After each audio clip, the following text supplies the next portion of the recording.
네, 오늘도 아름다운 찬양, 정말 아름다운 찬양이죠.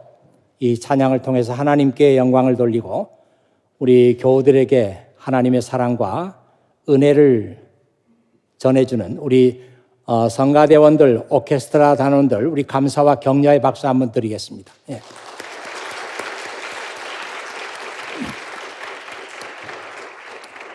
네, 오늘도 현장에 나와서 예배하시는 여러분들, 또 집에서 온라인을 통해서 예배하시는 여러분들, 하나님께서 동일하게 은혜 베풀어 주시기를 원합니다. 아주 화창한 봄날이에요. 오늘은 바람도 좀 적고 그런 날입니다. 이 뉴잉글랜드의 봄날은 아주 짧습니다. 그래서 여러분들이 좋은 봄날 많이 즐기시고 또 하나님께 감사하시기 바랍니다. 제가 클레아몬트에서 신학 공부를 하고 있을 때 그때가 1984년에서 1986년 경이었어요. 그때 제가 목회학에 관계되는 한 과목을 들었는데 그 클래스에서 사용하던 그 텍스트북이 The Reformed Pastor라고 하는 책이었습니다. 그러니까 리차드 백스터라고 하는 분이 쓴 책인데요. 한번 화면을 보시죠. 왼쪽에 있는 분이 리차드 백스터. 그때 사진기가 아마 없었기 때문에 그린 초상화죠. 그리고 오른쪽에는 The Reformed Pastor라고 하는 리차드 백스터의 책이 있습니다. 1656년에 나온 책이에요. 엄청 오래된 책이죠. 이 리차드 백스터 목사님은 그 목사들의 삶이 달라져야 된다. 그렇게 봤던 것이 분명합니다. 왜냐하면 그의 책의 제목에 Reformed라고 하는 말이 들어있잖아요. 그러니까 패스토는 패스토 맞는데 Reformed 패스토가 되어야 한다. 변화된 목사가 되어야 한다. 새로워지는 목사가 되어야 한다. 그런 생각을 하고 있었던 것이 분명합니다. 더 정확하게 말하자면 이 리차드 백스터가 이 책을 썼을 때는 그 Reformed Theology, 우리가 보통 개혁주의 신학이라고 그렇게 말하죠. Reformed Theology라는 그런 관점에서 목회자는 이렇게 돼야 한다. 이런 관심을 가지고 이 책을 쓴 것입니다. 목사는 누구인가 하는 문제로부터 시작해서 목사의 사명과 역할은 무엇인가? 그냥 상투적인 그런 책이 아니고 정말 이 읽는 사람들의 가슴을 떨리게 하고 읽는 사람들에게 무한한 감동을 주는 그런 책이에요. 이번에 제가 이사를 하면서 그동안 소장하고 있던 책을 거의 대부분 다 버렸습니다. 예전에 제가 신학을 공부할 때만 해도 웬만한 책들은 다 소장을 했어요. 왜냐하면 도서관에 가서도 이렇게 쉽게 볼 수가 없었기 때문에 자기가 그 책을 다 소유를 했습니다. 그래서 책이 엄청 많았어요. 이번에 이사를 하면서 그 많은 책들을 교회 밴으로 가득 싣고 가서 두 차에 가득 실었어요. 쓰레기 하차장에 가서 직접 그 책들을 다 버렸습니다. 오늘 설교를 준비하면서 리차드 백스터의 책을 좀 다시 봐야 되겠다 하면서 책꽂이에서 찾았는데 그 책이 안 보이는 거예요. 아차, 그 책을 버렸구나. 그렇게 하고 실망했는데 찬찬히 다시 책꽂이를 찾아보니까 저쪽 한 구석에 그 책이 꽂혀 있어요. 너무너무 기뻤습니다. 그만큼 이 책은 평생 소장하고 싶은 그런 책이에요. 누가 언제 붙였는지 모르지만 교회를 맡고 있는 목사를 패스토라고 그렇게 부릅니다. 이 패스토라고 하는 말은 양을 치는 목자다, 셰퍼드다, 그런 의미가 있어요. 그래서 이 패스토라고 하는 말의 사전적인 정의는 a person who leads to pasture. 이 pasture라는 게 이제 푸른 풀밭을 얘기하는 거잖아요. 패스토는 누구냐? 푸른 풀밭으로 인도하는 사람이다. 생략이 됐지만 양들을 푸른 초장으로 인도하는 사람을 패스토라고 한다. 그렇게 사전적인 정의가 나와 있습니다. 저는 이 교인들을 목사와 평신도로 구분하는 그 이분법적인 사고를 별로 좋아하지 않습니다. 그래서 저는 이 목양이라는 말도 제 입에서는 평생 써본 적이 없어요. 목양, 양들을 기른다, 돌본다, 이런 의미잖아요. 목양이라는 말을 저는 써본 적이 없어요. 또 어떤 교회에 가면은 담임 목사실을 담임 목사실 그렇게 써도 되는데 목양실이라고 그렇게 써놓은 교회들이 있어요. 저는 이 목양실이란 말도 평생 써본 적이 없습니다. 여기에 두 가지 이유가 있는데요. 하나는 교인들을 목사와 평신도로 구별하는 것은 목사들에게 엄청난 특권의식을 주기 때문입니다. 마치 양들이 아무 생각 없이 앞에 가는 목자를 따라가듯이 목사는 교인들 앞에서 이끌어가는 사람이고 교인들은 수동적으로 따라만 가면 된다. 이런 잘못된 생각을 주기 때문입니다. 맞지 않습니까? 이런 생각은 새 시대가 요구하는 크리스찬의 모습과는 거리가 먼 시대 오류적인 그런 생각이라고 생각합니다. 자, 두 번째로는 이 참된 목자는 예수 그리스도밖에 없다고 믿기 때문이에요.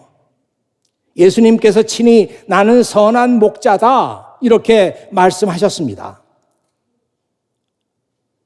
목자, 선한 목자는 예수님밖에 없어요. 저는 목사는 결코 목자가 될 수 없다고 생각합니다. 오늘날의 목사들은 교인들을 바르게 인도할 만한 그런 자질을 상실했습니다. 그만큼 목사들에게 많은 오류가 있어요. 위에서 언급했던 리차드 백스터 역시 패스토라는 말을 그 책에서 많이 사용했어요. 저는 그 책을 읽으면서 그런 생각을 했죠.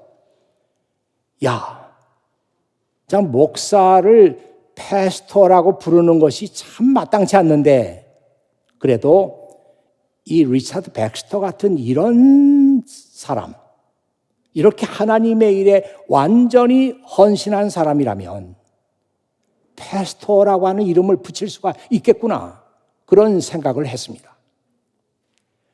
그는 책상에 앉아가지고 책만 쓰는 그런 분이 아니었어요. 교인들을 일일이 찾아다니면서 정말 사랑으로 헌신적으로 보살폈던 목사님입니다. 그러면서도 어떻게 시간을 냈는지 책을 200권을 썼어요. 여러분이 잘 아는 Knowing God, 하나님을 아는 지식이라고 하는 책을 쓴 J.I. 패커라는 분이 있잖아요. 이분이 리차드 백스터에 대한 전기를 썼어요.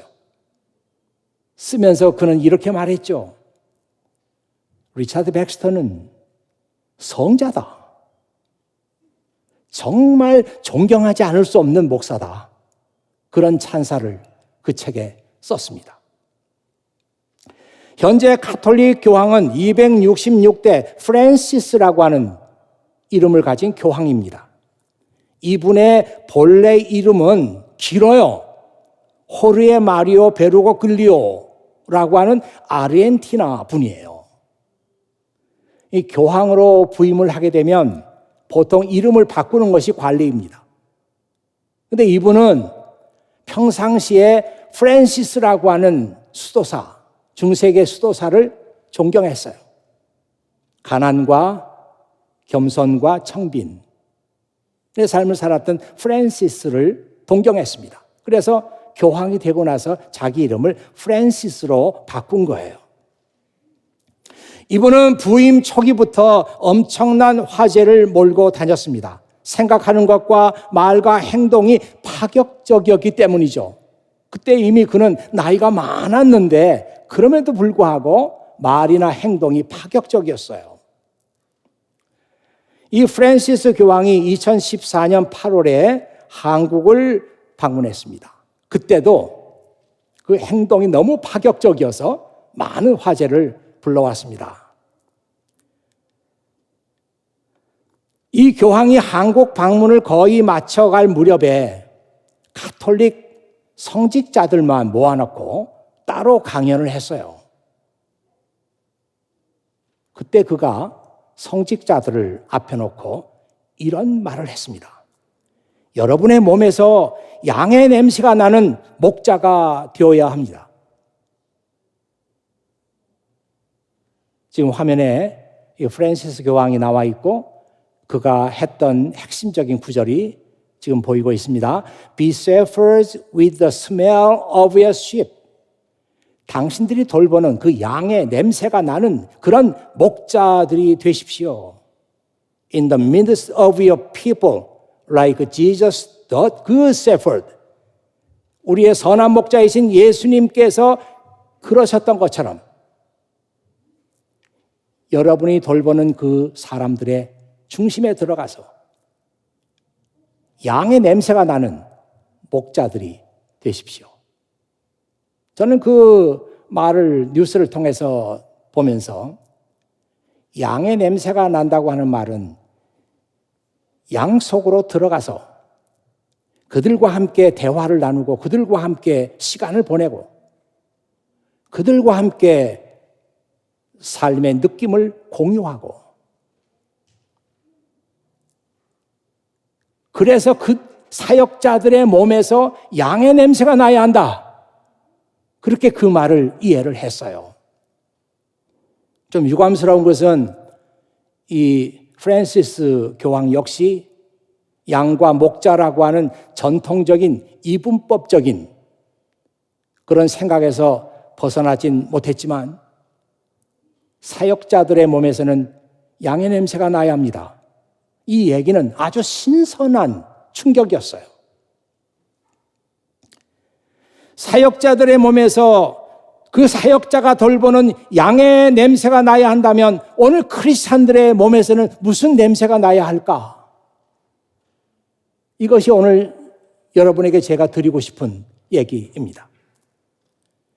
다행히도 오늘 말씀을 보니까 그리스도의 향기라고 하는 말이 오늘 말씀에 나오고 있습니다.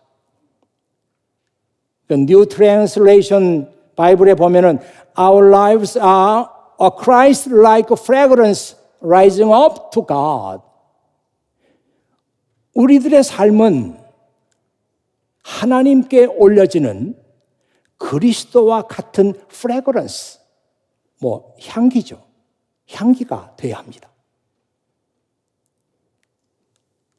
또 14절에는 이런 말씀이 나오고 있어요. Now he uses us to spread the knowledge of Christ everywhere. 하나님께서 어디서나 우리가 그리스도의 지식을 전하는 그런 사람들로 우리를 사용하고 계십니다. Like a sweet perfume. 아주 향긋한 그런 향수처럼, 향긋한 냄새처럼 우리가 어디를 가든지 간에 하나님께서는 우리를 그리스도의 지식을 나타내는 그런 사람들로 우리를 사용하고 계십니다. 그런 의미가 아니겠습니까? 여러분, 오늘 이 말씀을 읽으면서 바울이 지금 이 편지를 어떤 상황 속에서 쓰고 있는가 하는 것을 보셔야 합니다. 한번 이 말씀을 다시 한번 볼게요. 내가 그리스도의 복음을 전파하기 위해서 드로아에 갔을 때 주님께서 내게 복음을 전할 수 있는 길을 열어주셨습니다. 나는 그곳 사람들에게 작별 인사를 하고 마케도니아로 떠났습니다. 여러분, 성경을 좀 제대로 읽어보려고 하는 분들은요, 이런 말씀을 볼 때 바울이 지금 어떤 상황 속에서 이 말씀을 하고 있는가 하는 것을 생각해야 돼요. 그래야 이 말씀에서 더 큰 은혜를 받을 수가 있습니다. 지금 바울이 하고 있는 이 말씀의 상황은 제3차 전도 여행이에요.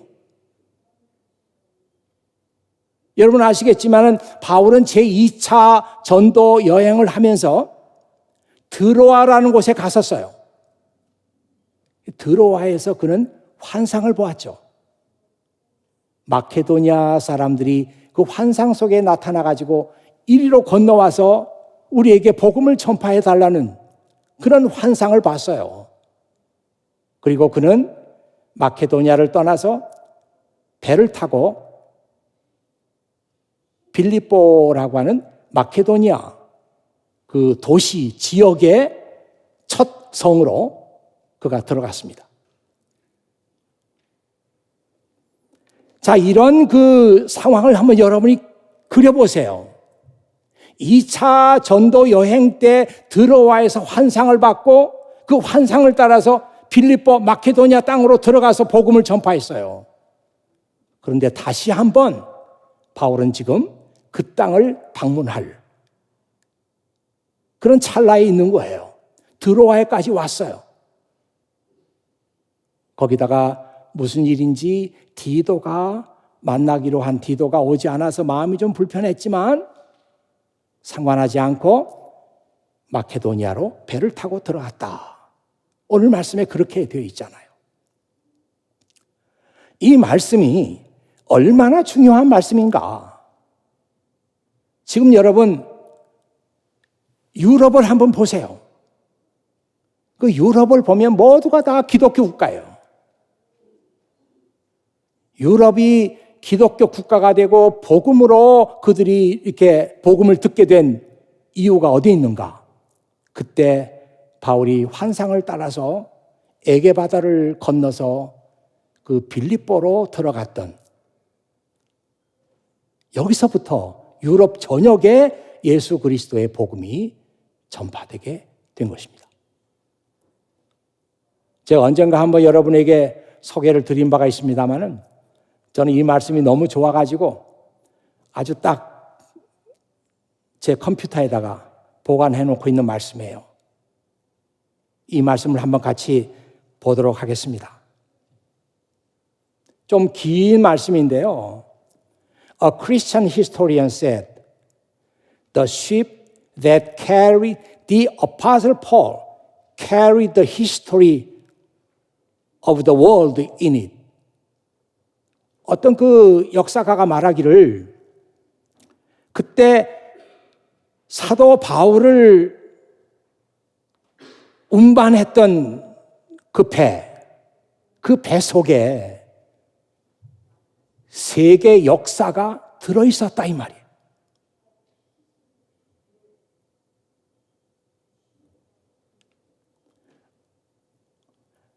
Arnold Toynbee said in his A Study of History, 아놀드 토인비가 그의 저서 역사의 연구에서 말한 것처럼 When a wooden boat carried the Apostle Paul from Troas of Asia Minor to Macedonia, 드로아라고 하는 소아시아에 있는 그 도시에서 마케도니아로 이 사도 바울을 태우고 갔던 a wooden boat, 작은 배는 It moved the center of the world. 세계 역사를 움직였다는 거예요. From the birthplace of civilization 문명의 발상지로부터 투 메디트레니언 지중해로, 그리고 유러피언 컨티넌트, 유럽 대륙으로 세계 중심을 옮겨 놓았다. 모르겠습니다. 제가 이 말씀을 느끼는가 하고 여러분들이 지금 저를 통해서 이 말씀을 느끼는가 하고 좀 다를 수가 있어요. 저는 이 말씀을 읽고 생각하고, 그때 바울이 작은 배를 타고 에게 바다를 건너서 마케도니아 땅으로 들어갔던 그 모습을 생각하면서, 그때 그 배 속에 세계 역사가 들어있었고, 그렇게 함으로 말미암아 세계 역사의 중심이 바뀌었다. 유럽 땅으로. 그런 그 말씀을 읽으면서 어떤 그 말로 표현할 수 없는 우주적인 감동. 이렇게 해서 세계가 변하는 것이구나. 우주적인 감동 같은 것을 아주 진하게 느꼈어요. 여러분도 제가 느꼈던 그 감정의 일부를 함께 느낄 수 있기를 바랍니다. 엄청난 일이에요.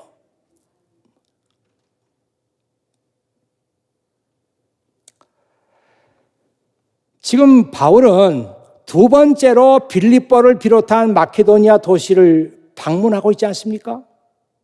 그는 마케도니아의 그 도시들을 거닐면서, 하나님 감사합니다. 내가 어디를 가든지 하나님께서 저를 사용해 주시고 저를 그리스도를 나타내는 향기가 되게 하시니 아버지 하나님 참 감사합니다. 이렇게 생각하면서 오늘 이 말씀을 쓴 거예요. 2000년 전에 바울은 벌써 자기 자신이 그리스도를 이 세상에 나타내는 향기로서 지금 사용받고 있다고 하는, 쓰임받고 있다고 하는 것을 감사하면서 이 편지를 썼단 말이에요. 그런데 오늘 이 말씀을 읽는 우리들은 우리가 어떻게 하면은 그리스도의 향기가 될 수 있지? 이런 초보적인 질문을 하고 있습니다.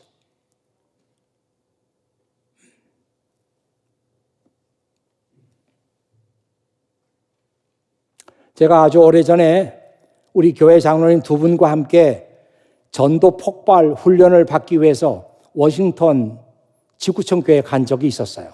그 교회가 그걸 전문적으로 하기 때문에 저하고 장로님 두 분하고 우리도 전도 폭발 훈련을 받으러 갑시다. 그래가지고 거기 간 적이 있었어요. 벌써 오래된 일이기 때문에 여러분들은 기억 못할 거예요. 그래서 이제 거기서 전도 폭발 훈련이라는 게 결국은 개인 전도법이거든요. 제임스 케네디라고 하는 분이 전도 폭발 훈련이라고 하는 전도법을 개발했어요. 이분입니다. 제임스 케네디. 유명한 분이에요. 그래서 이제 개인 전도법을 다 이렇게 배우고 실습까지 다 하고 마지막에 이제 끝나는 그 폐회식이 됐는데, 그 폐회식에서 제임스 케네디 목사님이 직접 등장한 것은 아니고 마지막 그 훈련 받는 마지막 프로그램으로 녹화해 놓은 제임스 케네디 목사님의 설교를 방영한 거예요. 그 설교 속에서 제가 평생 잊지 못할 그런 예화를 하나 들었죠. 재밌다기보다는 감동적이고 충격적인 그런 예화를 하나 들었습니다.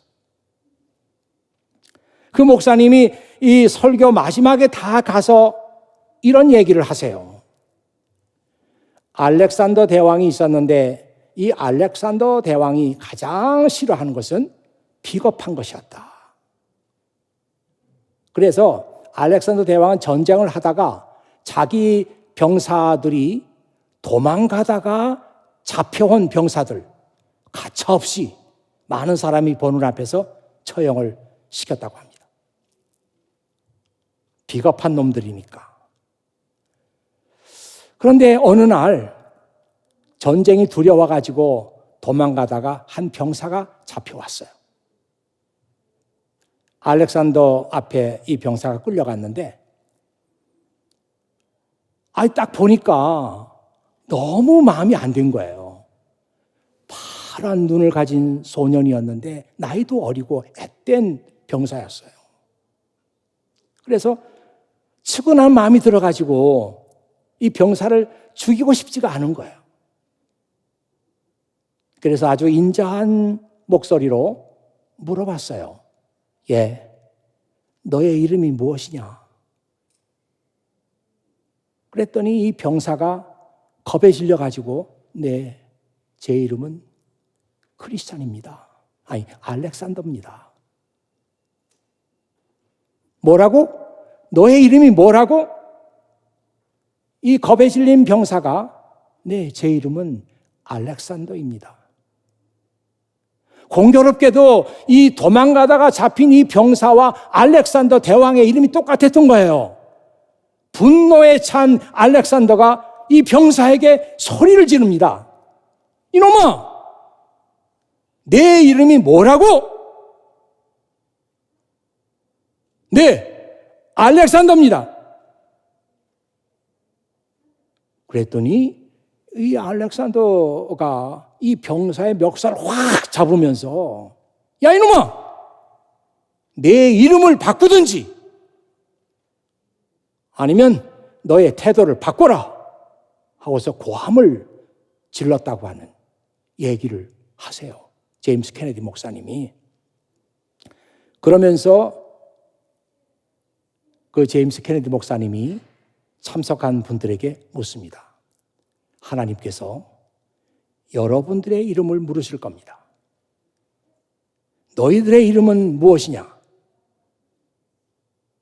그러면 우리는 기어들어가는 소리로 저희의 이름은 크리스찬입니다. 뭐라고? 너희의 이름이 뭐라고? 그때 우리는 조금 더 큰 소리로 우리의 이름은 크리스찬입니다. 하나님께서 그 얘기를 듣고 분노하세요. 왜냐하면 우리의 이름 크리스찬과 그의 아들의 이름 크라이스트가 공교롭게도 비슷하기 때문이에요. 뭐라고? 너희의 이름이 뭐라고? 크리스찬입니다. 이놈들아, 너희의 이름을 바꾸든지 아니면 너희의 태도를 바꿔라. 하나님께서 오늘 우리를 보시면서 그렇게 묻지 않으시겠느냐? 그 예화를 하는 거예요. 벌써 20년이나 됐을 건데 아직도 이 예화가 잊혀지지 않습니다. 지금 우리의 삶에서 그리스도의 향기가 나지 않습니다. 그리스도의 향기는커녕 세상 냄새가 많이 나죠. 왜 그럴까요? 우리가 예수 그리스도와 함께 시간을 보내고 우리가 예수 그리스도와 함께 교제를 나누고 해야 할 텐데 우리가 그렇지 않고 세상과 지내는 시간이 더 많고 세상과 교제하는 시간이 더 많기 때문에 우리의 몸에서는 그리스도의 향기가 나는 것이 아니라 세상의 냄새가 난단 말이에요.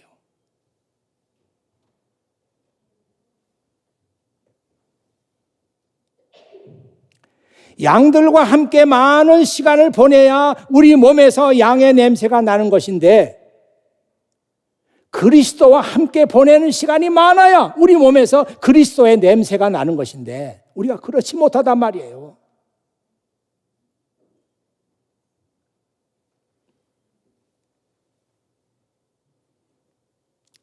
미리암 웹스터 사전에 보면은 이 크리스찬이라고 하는 말에 대해서 이런 데피니션을 주고 있어요.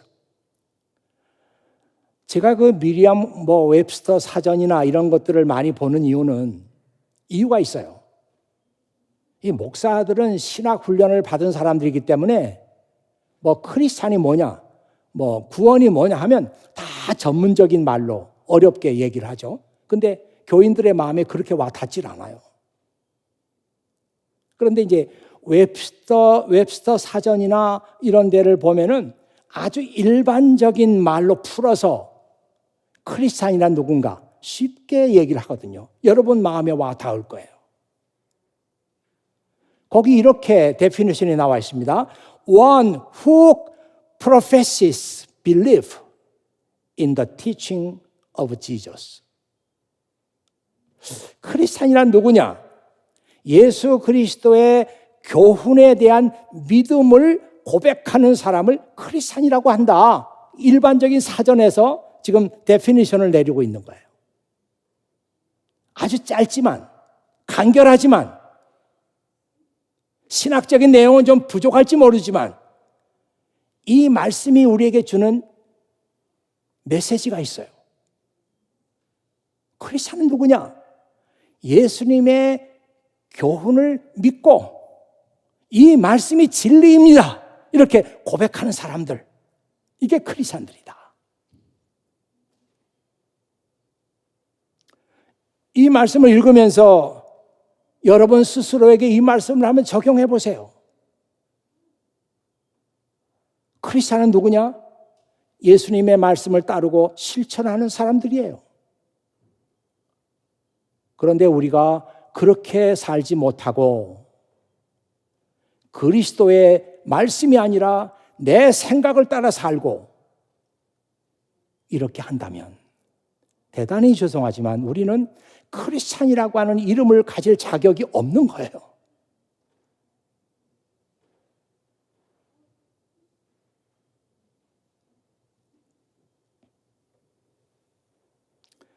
제가 사전을 계속 찾아보다 놀란 게 하나 있는데 이 크리스찬이라고 하는 말을 명사로 사용하지만 형용사로 사용할 때도 있다. 맞죠? 뭐 크리스찬 이렇게 크리스찬 하고 뒤에 명사가 붙으면 이건 형용사가 되는 거잖아요. 그런데 이 크리스찬이라는 이름이 형용사로 사용이 될 때는 이런 의미가 있다.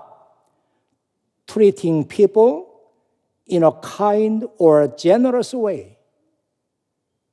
이 크리스찬이라는 말을 형용사로 사용할 때는 다른 사람을 친절하고 관대하게 대하는 그런 의미로 크리스찬이라는 말을 형용사로 사용할 수도 있다.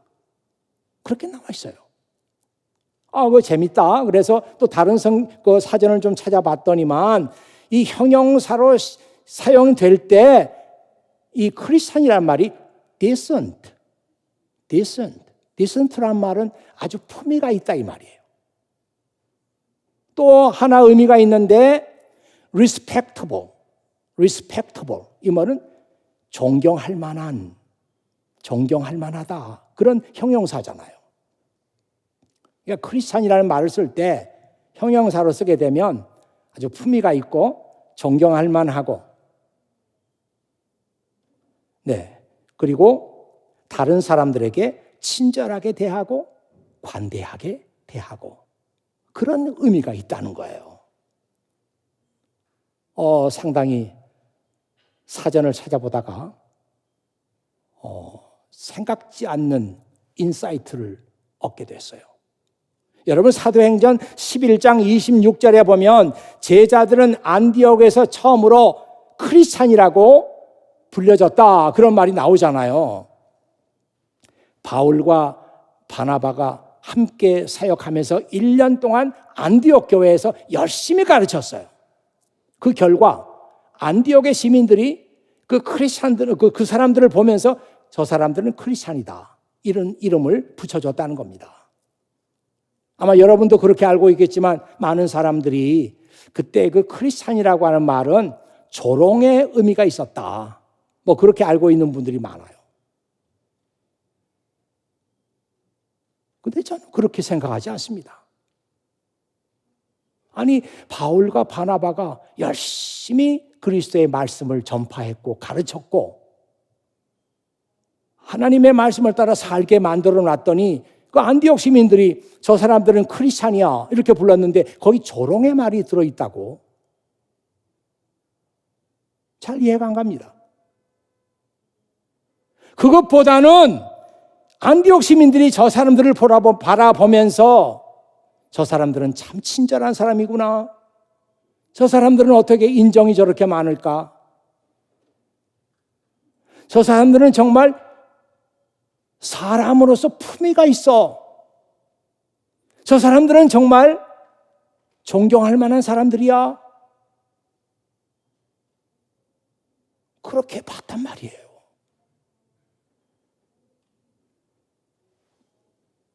실제로 그 학자들 가운데 이 크리스찬이라고 하는 말의 유래를 연구하는 분들이 있어요. 이 연구하는 분들 가운데는 이 크리스찬이라고 하는 말이 카리스라고 하는 히라보에서 나왔다.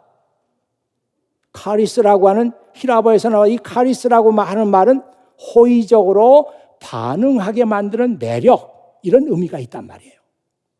이 카리스라는 말에서 크리스찬이라는 말이 나왔다. 이렇게 연구하는 학자들이 있어요.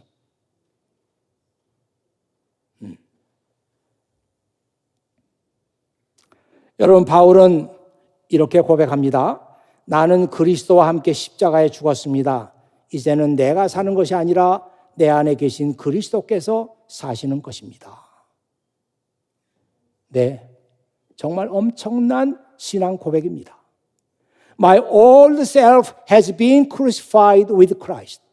나의 예전의 나의 자아는 예수님과 함께, 그리스도와 함께 crucified, 십자가에 못 박혔어요. It is no longer I who live. 지금 살고 있는 것은 더 이상 내가 아니에요. 난 죽었으니까 내가 아니에요. But Christ lives in me. 내 속에 그리스도께서 사시는 겁니다.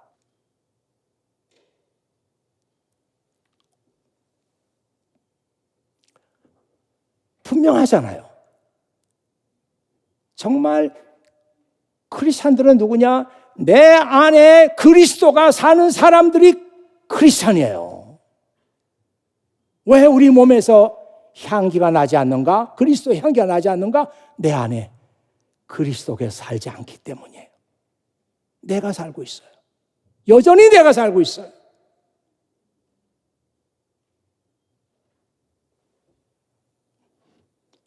저는 여러분들에게 간곡하게 부탁드립니다. 지금은 결단의 시간이에요. 지금은 시대가 얼마나 급변하고 있습니까? 시대가 급변하고 있어요. 거기다가 교회의 미래는 상당히 어둡습니다.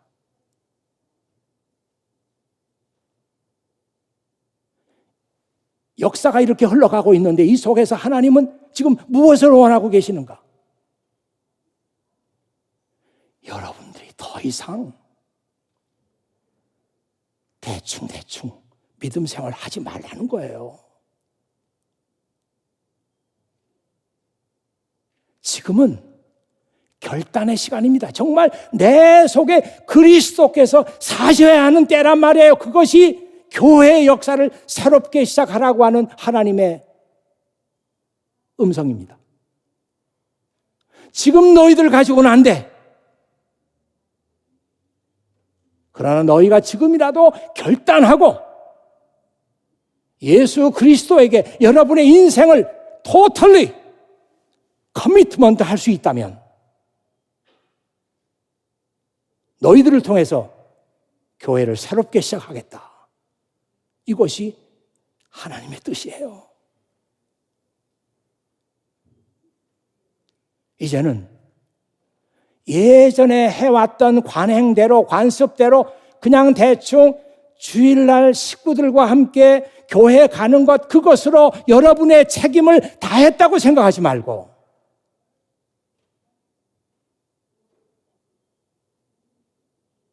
이제는 크리스찬이라고 하는 이름을 버리든지 아니면 크리스찬의 이름에 부끄럽지 않게 살든지 결단해야 될 때예요.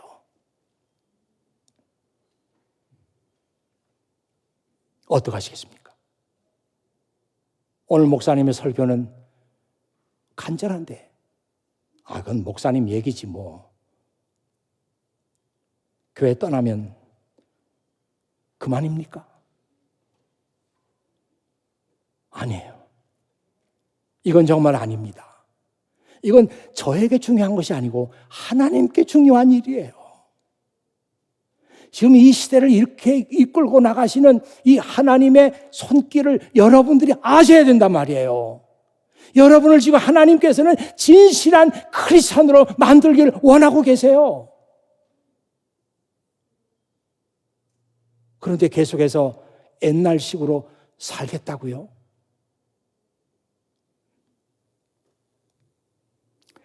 여러분의 상황을 핑계대서는 안 됩니다. 난 지금 굉장히 어려운 중에 있어요. 난 지금 그렇게 할 만한 여유가 없습니다, 마음에. 나중에 좋은 사람 만나서 결혼하고 생활이 좀 안정되고 하면 어련히 알아서 열심히 하겠어요? 그 생각하지 마세요. 제가 성경 말씀 하나 읽어드릴게요. 마지막으로 고린도후서 4장 7절에 있는 말씀입니다. 우리는 이 보화를 질그릇에 담고 있습니다. 이것은 그 풍성한 능력이 우리에게서 나오는 것이 아니라 하나님께로부터 나오는 것임을 보이시려는 것입니다. 여기서 이 보화라고 하는 말은 그리스도라고 번역해도 되고 그리스도를 아는 지식이라고 번역해도 되고 오늘 말씀처럼 그리스도의 향기라고 번역해도 돼요. 우리는 이 보화를 질그릇에 담고 있습니다. 이 기가 막힌 거예요. 질그릇 뭔지 아십니까? 영어로 하면 clay jar. jar는 이제 그릇이란 뜻이니까. clay란 말이 진흙이에요. 우리는 이 보화를 질그릇에 담고 있습니다. 밖에서 아무리 망치질을 해도 깨지지 않는 본 차이나 이 속에 내가 지금 이 보화를 가지고 있습니다. 이렇게 쓰지 않고 질그릇에다가 이 보화를 담고 있습니다. 혹시 우리 청년들은 잘 모를 수도 있어요. 어른들은 너무 잘 알아요. 옛날 그 질그릇. 질그릇. 얼마나 잘 깨져요? 깨지기보다도 이가 또 얼마나 잘 나가. 조금만 부딪히면 이가 툭 나가요. 이게 질그릇이에요. 잘 깨져요. 충격에 약해요. 근데 지금 여러분이 사용하는 그릇들은 거기다 뼈가루를 섞었대나 해가지고 안 깨져요. 우리는 이 보화를 질그릇에 담고 있습니다. 잘 깨지는 그릇에 담고 있어요. 이 질그릇은 뭔가? 여러분이에요. 여러분이 바로 이 질그릇이에요. 깨지기 쉽고 상처받기 쉽고 금가기 쉽고 부서지기 쉽고. 왜 바울은 이렇게 글을 썼을까? 괜찮아. 내가 상처받고 깨지고 넘어지고 괜찮아. 내가 깨져야 내 속에 있는 그리스도가 드러나는 거야. 내가 깨지지 않으면 내 속에 있는 그리스도가 나타나지 않아. 이 얘기예요. 여러분, 우리가 그리스도의 향기가 돼야 되는데 지금 내 형편이 안 좋아요? 아닙니다.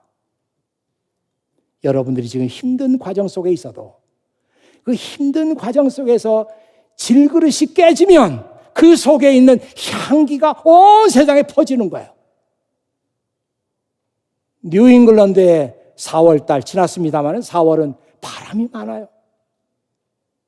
이때 여러분의 그릇이 깨지면 여러분 속에 있는 그리스도의 향기는 멀리 멀리 퍼져나갑니다. 이것이 사람들에게 구원의 기회를 주는 거예요.